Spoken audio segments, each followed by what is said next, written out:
श्रीगणेशाय नमः। श्रीमात्रे नमः। श्रीलक्ष्मी अष्टोत्तरशतनामावलिः।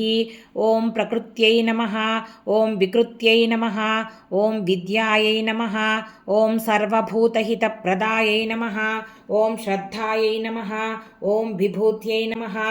ॐ सुरभ्यै नमः। ॐ परमात्मिकायै नमः। ॐ वाचे नमः। ॐ पद्मालयायै नमः। ॐ पद्मायै नमः। ॐ शुचये नमः। ॐ स्वाहायै नमः। ॐ स्वधायै नमः। ॐ सुधायै नमः। ॐ धन्यायै नमः। ॐ हिरण्मये नमः। ॐ लक्ष्म्यै नमः। ॐ नित्यपुष्टायै नमः। ॐ विभावर्यै नमः। ॐ आदित्यै नमः। ॐ दित्यै नमः। ॐ दीप्तायै नमः। ॐ वसुधायै नमः। ॐ वसुधारिण्यै नमः। ॐ कमलायै नमः। ॐ कान्तायै नमः। ॐ क्षमायै नमः। ॐ कामाक्ष्यै नमः। ॐ क्षीरोदसम्भवायै नमः। ॐ क्रोधसम्भवायै नमः। ॐ अनुग्रहपरायै नमः। ॐ बुद्धये नमः। ॐ अनघायै नमः। ॐ हरिवल्लभायै नमः।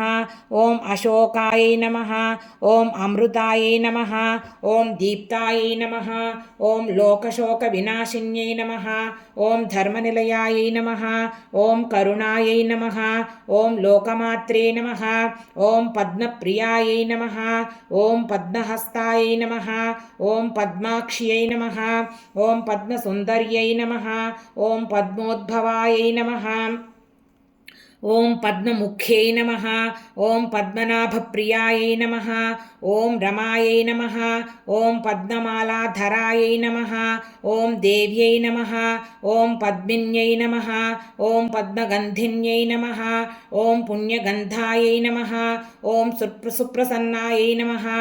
ॐ प्रसादाभिमुख्यै नमः। ॐ प्रभायै नमः। ॐ चन्द्रवदनायै नमः। ॐ चन्द्रायै नमः। ॐ चन्द्रसहोदर्यै नमः। ॐ चतुर्भुजायै नमः। ॐ चन्द्ररूपायै नमः। ॐ इन्दिरायै नमः। ॐ इन्दुशीतलायै नमः। ॐ आह्लादजनन्यै नमः। ॐ पुष्ट्यै नमः। ॐ शिवायै नमः। ॐ शिवकर्यै नमः। ॐ सत्यै नमः। ॐ विमलायै नमः। ॐ विश्वजनन्यै नमः। ॐ तुष्ट्यै नमः। ॐ दारिद्र्यनाशिन्यै नमः।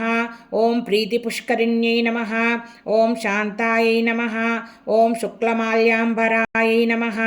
ॐ श्रियै नमः। ॐ भास्कर्यै नमः। ॐ बिल्वनिलयायै नमः।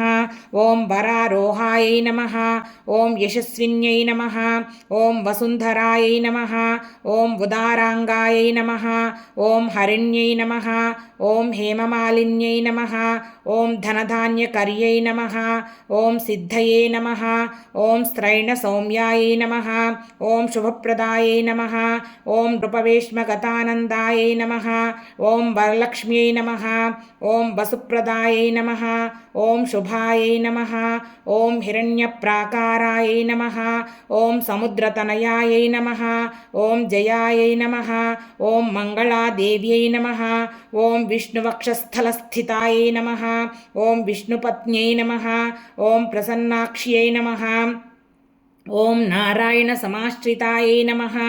ॐ दारिद्र्यध्वंसिन्यै नमः। ॐ देव्यै नमः। ॐ सर्वोपद्रववारिण्यै नमः।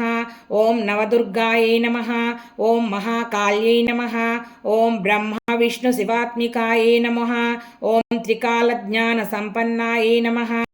ॐ भुवनेश्वर्यै नमः। ॐ श्रीमहालक्ष्म्यै नमः।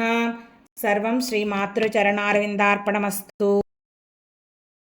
నా ఈ ప్రయత్నం మీకు నచ్చినట్లయితే భక్తి అన్లిమిటెడ్ ఛానల్ని సబ్స్క్రైబ్ చేసుకుని మీ అభిప్రాయాలను కామెంట్స్ రూపంలో తెలియజేయండి.